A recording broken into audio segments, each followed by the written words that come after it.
Stevens County, Georgia, there's a guy who's accused of trying to back his truck up over a cop, but video clearly shows he's innocent.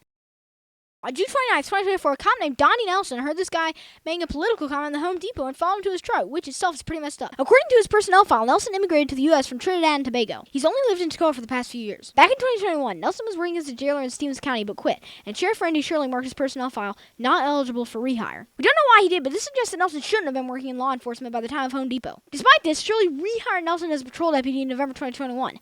In his less than 3 years of experience on patrol, Nelson was a repeated disciplinary problem. Nelson was so aggressive on the job that even the fire department chief emailed the sheriff to complain of multiple instances of Nelson's hostile attitude toward firefighters. He wrote, "We cannot volunteer our time for this county and be verbally abused any further by this deputy." Nelson's police report claims he went to the Home Depot to use the bathroom. Video shows he was shopping on the job. Police told the newspapers that the guy threatened and cussed him in the Home Depot. Home Depot workers say, "I did not hear profanity. No threats, though. Not that I'm aware of it." His body camera was apparently also off, so we'll never know exactly what was said in the Home Depot. Here's another Home Depot employee who affirms Freeman didn't cuss or threaten the deputy. "I didn't hear any threat. I don't remember any cussing." The judge has already ruled that the guy had a right to free speech and can't be charged with anything he said. Nelson claimed that the manager of the Home Depot asked him to give the guy a criminal trespass warning. Home Depot's employees say, Do you know why Officer Nelson left the store and followed Freeman to the parking lot? "I do not know." Justin Freeman is a father, church elder, private educator, and native of Habersham County. He's been married to one woman since 2011, with whom he has 7 kids, all of whom are homeschooled. Freeman has a background in both music education and software development. And up until 2024, he was owner and headmaster of the School of Future Arts in Clarksville, where he taught gifted homeschoolers how to play music, make video games, and build robots. As a church leader, he's been preaching weekly since 2016, and there's an online database of hundreds of his sermons you can hear for yourself. Freeman is also a farmer. He runs The Dell, a small farm in Clarksville that produces a little bit of everything from goat milk to honey to grapes. Freeman is also well known as a political activist and outspoken critic of abuses by the police. In 2017, he argued before the Georgia Supreme Court in defense of the right of church leaders to criticize the government, winning a major free speech battle for Christians. More recently, the Northeast Georgian published Freeman's criticisms of local police and courts. In 2023, they quoted Freeman's criticism of court backlogs, with Freeman saying things like, "We have a constitutional and legal right to a speedy trial, and the courts have a duty to give us that." And it is unfortunate that our prosecutors are of such ethical quality as to intentionally attempt to bully innocent people into entering false guilty pleas. That will only end when prosecutors lose absolute immunity and face real accountability. He also criticized police for failing to create video and audio recordings for traffic stops and for making fake traffic stops. In 2023, Freeman said, "It would behoove the police to stop maliciously writing frivolous citations which they can't prove, but obviously they won't do that so long as writing citations yields them a financial benefit and brings them no meaningful consequences. We desperately need accountability for law enforcement." So that's Justin Freeman. He's a homeschool dad, church leader, teacher, farmer, and pillar of the community. He's a defender of the faith and of the rights of the people. So the cop follows this guy out to the parking lot and the guy backs up his truck to leave. Nelson claimed, "Yeah, he backed that red truck up like he about to hit me." Video shows clearly he didn't. You can see in security video the guy comes nowhere near hitting the cop. The cop is at least 15 feet away and not in the line of truck's travel. In fact, you can see it from 2 angles. Despite that, the cop pulled the guy over and arrested him. Then the police told the news that this guy backed up aggressively and almost hit the deputy. They charged him with assault, claiming that he did commit an act which placed Dondi Nelson in reasonable apprehension of immediately receiving a violent injury by reversing his vehicle quickly in the direction of Dondi Nelson, which his lawyers speak for, trying to back over a cop.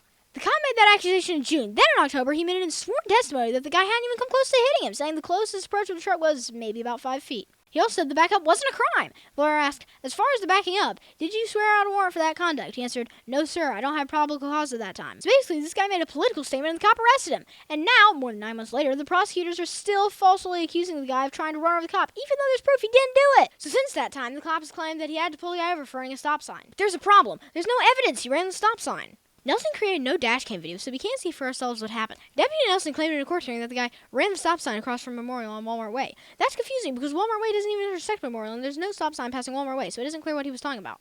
If Nelson did start the chase because of the stop sign, he didn't say anything about it to the 911 dispatch. All Nelson said was, "Attempt to make a traffic stop on Highway 17, vehicles not stopping." Later, Freeman demanded, "What crime did I commit that initiated the stop?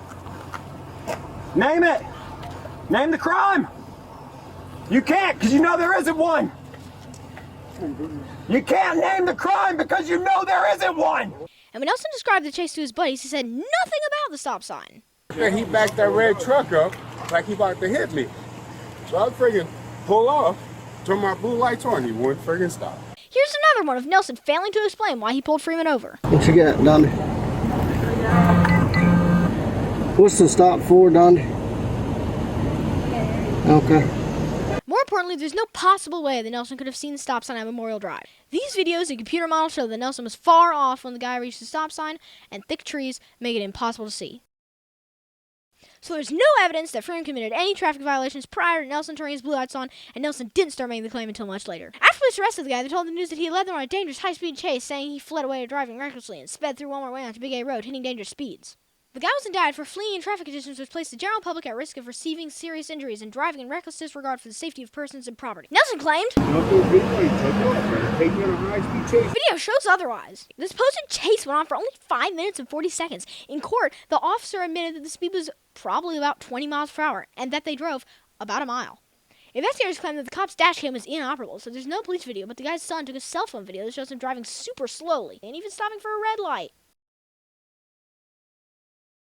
Nelson also had to be warned repeatedly about turning off his dash and body cameras. Records show that Nelson would claim his cameras weren't working, would be issued new cameras, and then still wouldn't use them. Remember how Nelson's dash cams were supposedly inoperable at the time of the Home Depot chase? The high-speed chase to Walmart story doesn't even make sense because Toccoa's Walmart is right next to the highway. Why pass the highway to go to a parking lot?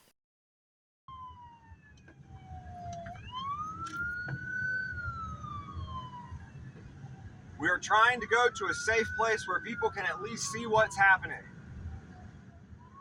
Don't police advise you that if you don't feel safe being pulled over, drive slowly to a public place with lots of witnesses? Well, in Stevens County, Georgia, that will get you charged with felony fleeing and reckless driving. Police told the newspaper that the officer stopped his vehicle as Toccoa police continued the pursuit and that the guy swerved his truck in the direction of the deputy, striking the deputy's cruiser head on. In a court hearing, the deputy claimed, "I stopped. He took his vehicle and he ran his vehicle straight into my driver's side door, pinned me in the vehicle." The indictment claims the guy did knowingly make an assault by driving his Chevrolet Colorado directly into the patrol vehicle, using his truck as a deadly weapon. But evidence shows otherwise. Seconds before the crash, an officer radioed, I'm right here, I'm gonna box him in. and then video shows a patrol vehicle intentionally pulling across a row of parking spaces and directly in front of the guy's truck, causing the crash, which was really more of a fender bender. Video also shows the cop, completely unharmed, immediately jumped out of the driver's side door and pointed a gun at the guy's innocent, unarmed 11-year-old son. So there you have it. Police caused the crash, and now they're trying to send an innocent man to prison to cover it up. And here's the response from Austin Greer, Georgia State Patrol. Greer responded from the south side of neighboring Habersham County. He traveled approximately 19.5 miles in 11 minutes and 37 seconds, meaning that his average rate of speed was over 100 miles per hour! Greer sustained speeds of over 130 miles per hour for 30 seconds straight. Here's Greer running a red light. And Greer's actions were completely unnecessary. By the time Greer arrived, Nelson had long since crashed the truck, and 6 other officers had Freeman at gunpoint. And Greer wasn't the only one who drove like a madman to get to this non-event. For example, here's Jake the Punisher Palmer, Toccoa PD, weaving lanes on his way to box the guy in, which ultimately caused the crash. Here's Angel Dixon, hitting 100 miles per hour on Big A Road. Sir, we're on the phone with GSP.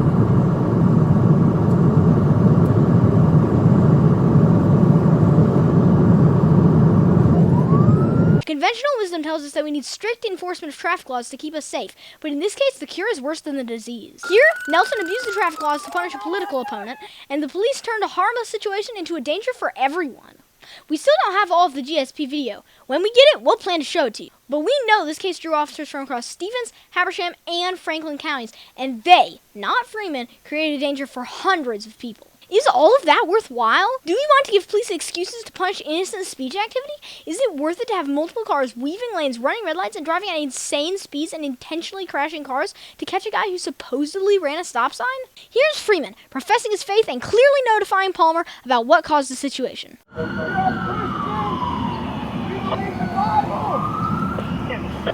19, get distance with a long rifle.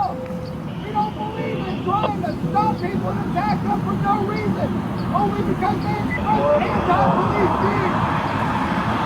That's what this is about. Freeman also warned Palmer that he was not obligated to comply with an unlawful arrest. I'm not obligated to comply with unlawful orders. These are unlawful orders. Did you know it's legal to resist an unlawful arrest in Georgia? I'm not a lawyer, so don't take it as legal advice. But in 2020, the Georgia Supreme Court ruled in a case called Glenn v. State that an unjustified arrest is just plain old kidnapping and that Georgians have a common law right to resist. So this guy is charged with felony fleeing, but the court said that man has a right to shun an illegal arrest by flight. The exercise of this right should not and would not subject him to being arrested. An officer could not attempt an illegal arrest and then justify the attempt on the ground that the person would not stand still but ran away. So if the cop had no reason to make a traffic stop, in theory it is legal to run away. And Georgians don't have to run because they have the right to fight. OCGA 16-321A says that a Georgian can use force that he reasonably believes is necessary to defend himself or a third person. Of course, in Glenn, an unlawful arrest is an assault that justifies the person in breaking away, resisting, and repelling force with force. That includes by destroying government property. So when police used their cars to box Freeman in theory he had a right to destroy those cars to escape. He also had a right to fight the police after they pointed guns at him and his son. What crime did I commit that initiated the stop?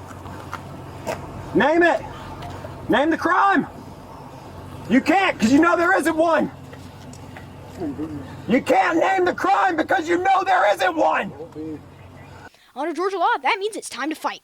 Okay, we're going to listen to the 911 call from the guy in the Home Depot parking lot. It speaks for itself. There are at least 6 officers pointing guns at me right now. Okay. I was at Home Depot. I made a statement that was in opposition to the police. I walked out to my car. I got into my car and tried to leave. A police officer who was in the Home Depot, he is a black male. He has a bald head. He has his glasses on top of his head. He is pointing a gun at my face right now. Came out and got my license plate number while I was pulling out and leaving. He then started to follow my vehicle, and he initiated Okay, sir. stop. Sir, I would like to advise you to comply with the officers, okay? The officers, listen to me, the officers made an unlawful stop. I am not obligated to respond to unlawful orders. This is clearly an intentional attack on me and my child because we expressed anti-police sentiment. And you can now see exactly why we are.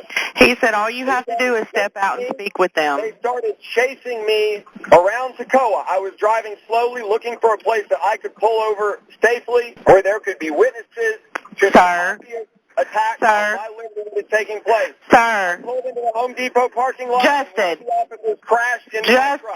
Here's 911 dispatch, relaying the facts to all officers, and Palmer ordering them to disconnect the call. He's advising us an unlawful stop. He is not obligated to respond to unlawful orders. He wants his lawyer. 10-4. Just end it so we can try to talk to him. Dispatch, if you're still on the phone, hang up the phone with him. After the 911 call, officers re-established communication over the phone where there wouldn't be a public record. But less than 4 minutes before smashing the window, here's Ray Dean, Georgia State Patrol, promising to give Freeman a lawyer and negotiate a peaceful surrender. We'll get you a lawyer. You need to come out quick, peacefully right now, okay? Okay, we'll get you a lawyer, but we need you to come out peacefully, okay? Speaking of peacefully, here's Dean casually planning to shoot Freeman in the back. We only want one shot, obviously, okay? Ron Nesbitt, Toccoa PD, texted Freeman to ask who his lawyer is. Less than 2 minutes later, Freeman texted a response as Dean and Nesbitt helped breach the truck. Warning, graphic content. The police have claimed that they had no choice but to shoot the guy with tasers because he attacked them first, but video shows otherwise. Video clearly shows that Freeman was holding a cell phone when officers smashed the truck window in his face, and that they pointed a taser within 2 seconds. Rather than attacking them, he held his foot up defensively. Palmer fired the first shot, and then Trooper Greer in blue drew his taser. Remember, the courts have ruled that tasers are deadly weapons and Georgians have a right to self-defense against an unlawful arrest.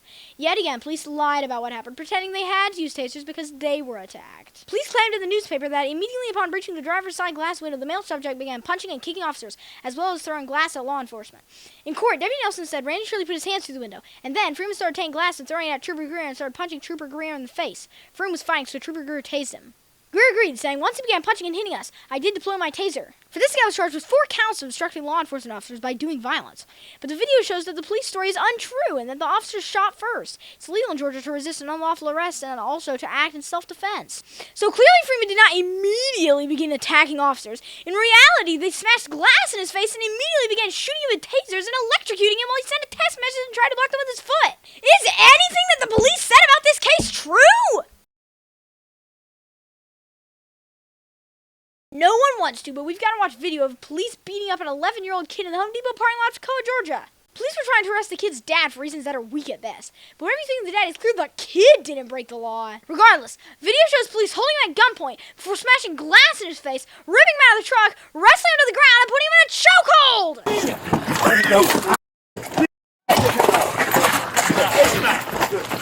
In court, Officer Greer claimed they had to do this because he was still fighting us, kicking and spitting and trying to bite us. No, Greer, he wasn't. Cops just snatched him out and took him straight to the ground. After this, video shows him calmly standing with officers while they dragged his dad away. Here's Jake Palmer, Toccoa PD, savagely beating and tasing this guy for making a political comment. You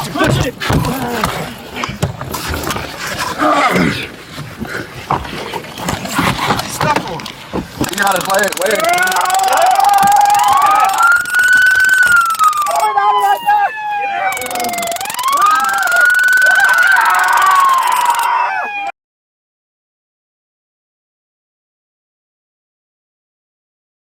Okay, this is why no one with a Punisher tattoo should be bringing law enforcement. Here's another angle. Take a look at Georgia State Patrol Trooper Matthew Vandiver in blue on the left, just raining blows on this guy who didn't commit any crime. Here's Brandy Robinson, laughing while Freeman was beaten and tased.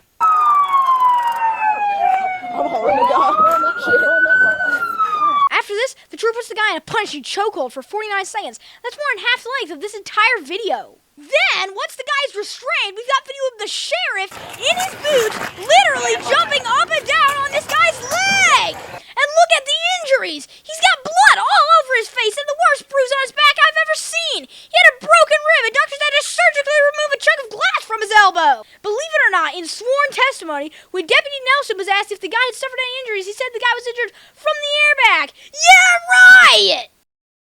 Here's this. I committed no crime. You know this. You know it. You charged with many aggravated assaults. You understand that, you stupid idiot? I understand nothing that you're saying. Okay. Your officer attempted to kidnap me. He had no reason to initiate a stop. Sheriff, we You're got helping him. Sheriff, Okay. Sheriff, we got it, buddy. And this. You people threatened to murder children today for no reason. You crashed my car for no reason. After spending less than 2 minutes trying to subdue and handcuff Freeman, here's a portion of Greer struggling for over 4 minutes to catch his breath.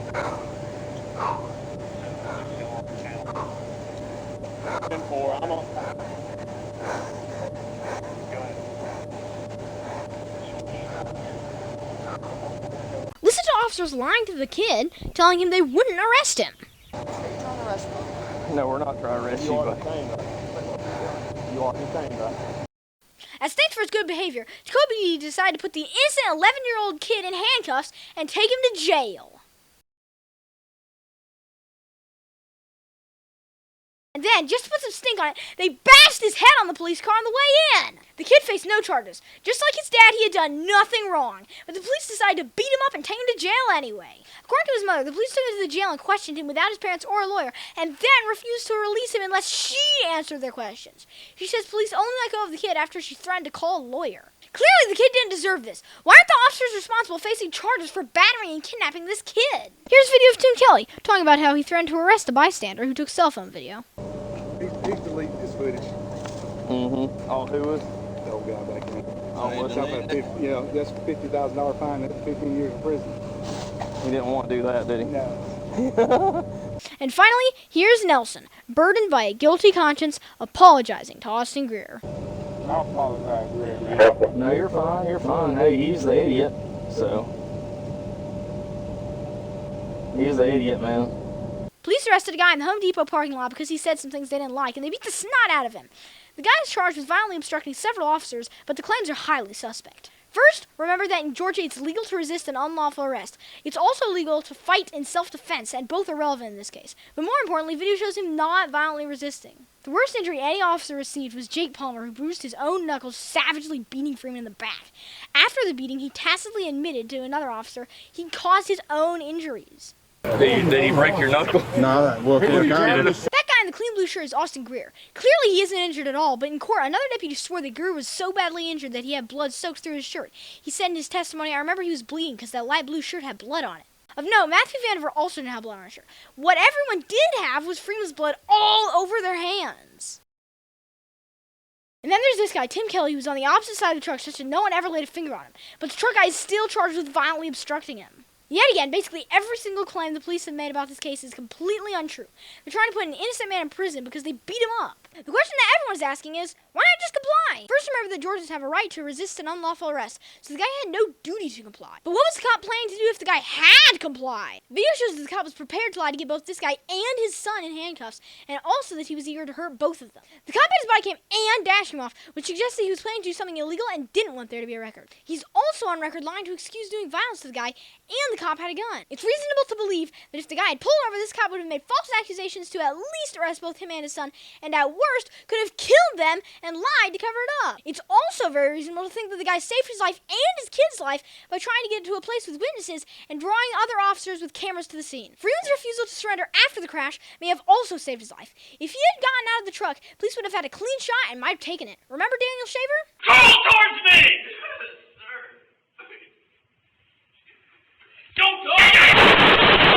The only reason we have critical evidence like the guy's 911 call and the newspaper accounts is because he stalled long enough to call them. But really the whole question is backward. Asking, why not just pull over, comply, and get kidnapped? Is like asking, why not just let him rape you? Or why not just give him all your money? Or why not just let police break into your house? False arrest is a felony. No one is obligated to just quietly submit to a felony because it might make things easier. That would mean the end of the rule of law. A better question is, why didn't the cop just stop committing an unlawful arrest and leave these people alone? Home Depot cop Dondi Nelson was disciplined for keeping his cameras off. But is this the accountability we're looking for? 2 months after Home Depot, Nelson was given a written reprimand for yet more instances of not using his cameras. That same day, he signed a resignation letter on the sheriff's letterhead. Sounds to me like he was given the option to resign or be fired. At first, that seems like a big victory. A dishonest cop out of a job. But then, on February 6, 2025, only 4 months after his resignation, Toccoa PD rehired Nelson as a city cop. Nelson falsely claimed on his job application that he had never been reprimanded for not performing his job properly and had never resigned for any disciplinary reason.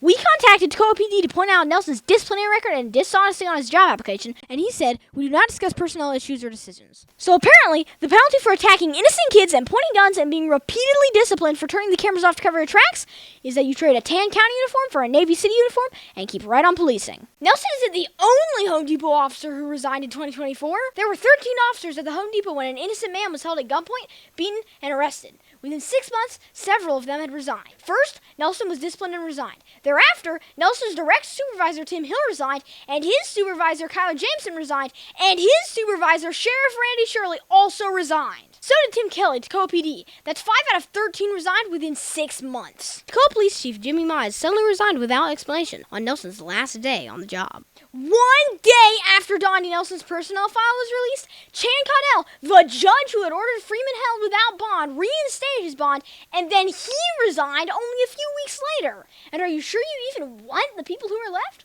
The personnel files suggest that they're not the heroes they're made out to be. Ron Nesbitt's file shows that he had to have his wages garnished to pay child support for kids by 3 different mothers. Angel Dixon had to be reprimanded for posting videos of herself in uniform on TikTok. I don't even want to know what she was doing. Here's Brandy Robinson. She listed her prior job history as cleaning the tanning beds at Video Warehouse. And Jake the Punisher Palmer had to be disciplined for arguing with his baby mama when he was called out to an alcohol-fueled domestic dispute. These people aren't heroes. They're not even model citizens. They're just whatever trash will accept a paycheck to blindly follow orders. Even Billy Owenby, the Home Depot employee who witnessed the backup, is a former bad cop. His file says he was hired as a jailer in Habersham County despite having once been arrested for stealing from Ingalls. He worked as a guard for a little over a year, received poor performance reviews, and then got fired for putting an inmate in a chokehold. I wouldn't trust any of these people farther than I could throw them, but somehow, on their word alone, we're talking about throwing productive citizens in prison for life.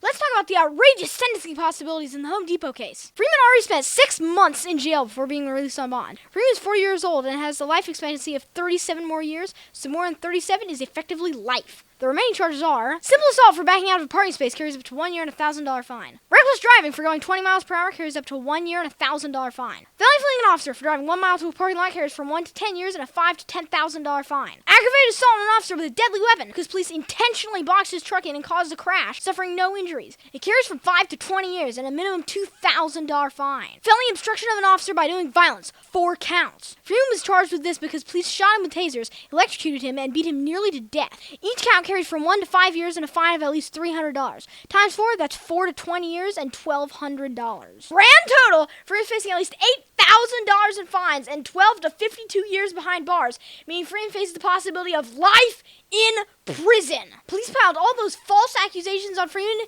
within under 30 minutes. So that tells you what the life of a productive citizen in Stevens County is worth to his government. An eye for an eye, a tooth for a tooth, beatings for speech, and prison for truth. Here's the good news in the Toccoa, Georgia Home Depot case. But the charge that started it all was disorderly conduct. The grand jury indicted this guy for disorderly conduct on the claim that he said something rude about a cop. The guy denies that he said it, but more importantly, the court ruled that the accusation was protected speech. Now, it's true that it's not nice to say rude things about people, but speech is important and we have to protect it. We can't get to the truth unless we hear all opinions. A democracy can't survive if all sides aren't fully debated. And here's the thing about speech protections. You don't need them for polite speech. People like polite speech. The speech that people don't want to hear is the speech that needs protecting. The U.S. Supreme Court said that speech may indeed best serve its high purpose when it induces a condition of unrest, creates dissatisfaction with conditions as they are, or even stirs people to anger. And more than anything, if we want to have a good government, we need to be able to criticize the government to make it good. The Georgia Supreme Court ruled that the freedom of individuals verbally to oppose or challenge police action without thereby risking arrest is one of the principal characteristics by which we distinguish a free nation from a police state. So this guy's arrest looks really bad for Georgia. Thanks to the judge in Stevens County who protected Mr. Freeman's speech. Let's hope the prosecutors join with him and drop the other charges. The DA's office hears you, and they don't care what you think. For months, we've been telling you to call the DA's office and tell them to dismiss the charges against Justin Freeman in the Home Depot case. And you've answered in droves. On July 2nd, Assistant DA Suzanne Boykin, the unelected bureaucrat prosecuting Freeman's case, met with Freeman's lawyer Brock Johnson to discuss. I met with Johnson, and he said that Boykin has received your calls and emails, and that she has watched the news with Mr. Pipsqueak. A handful of protesters gathered outside while the lawyers met in hopes that Boykin would do the right thing. I think it's a blatant issue of police retaliation, as seen here. And I don't think if it goes to trial that anything will stand, so I think it would be foolishness to continue pursuing it. But in the end, they were disappointed. Boykin said she would not drop a single charge. Boykin still insists that this is an attempt to back a truck over a police officer, despite the fact that every person of sound mind can see otherwise. She knows just as well as you do that this charge is false, but she is intentionally bringing it anyway. Why? Because she knows that if Freeman didn't attempt to back his truck over Nelson, then there's no probable cause for the stop, and if there's no probable cause for the stop, then Freeman had a right to resist, and everything else falls apart. And then the county would have to pay for their own foolish decisions. Foolish decisions like keeping Nelson on the force, and attacking political opponents, and intentionally crashing police cars, and beating up innocent people. As always, government workers won't take responsibility for their actions. Instead, they're making the conscious decision to put a man whom they know to be innocent in prison for life. And that's dangerous. Founding Father John Adams famously said, "If innocence itself is brought to the bar and condemned, then the citizen will say, whether I do good or whether I do evil is immaterial. For innocence itself is no protection, and if such an idea as that were to take hold in the mind of the citizen, that would be the end of security whatsoever." With this decision, Suzanne Boykin has declared that in Stevens County, it is literally open season for police to hunt, capture, or even kill any political dissenters. That there will be absolutely no accountability for anyone in the government, that your innocence is no excuse, and that no amount of peaceful speech or appeals to reason will correct the problem. If you want more updates on the case or you want to help out, subscribe to this channel and also join the Justin Freeman Assistant Facebook group. Here's how you can help. Prior to this event, Mr. Freeman was successfully running his own business, but false accusations against him and 6 months in jail forced him to permanently close. Freeman's legal expenses have already topped $30,000. If you want to donate to Freeman's legal defense, follow the URL on your screen or visit GoFundMe.com and search for Support Freeman's Legal Battle. If you want this innocent man to go to prison and for police to make the streets a war zone, all you have to do is nothing, and your elected district attorney, George Christian, will continue to press these charges, claiming that he is acting on behalf of the people. Or, if you believe in truth and justice and want to defend the right of freedom of speech, you can help and rescue this innocent man and his family by calling the DA's office and making your voice heard.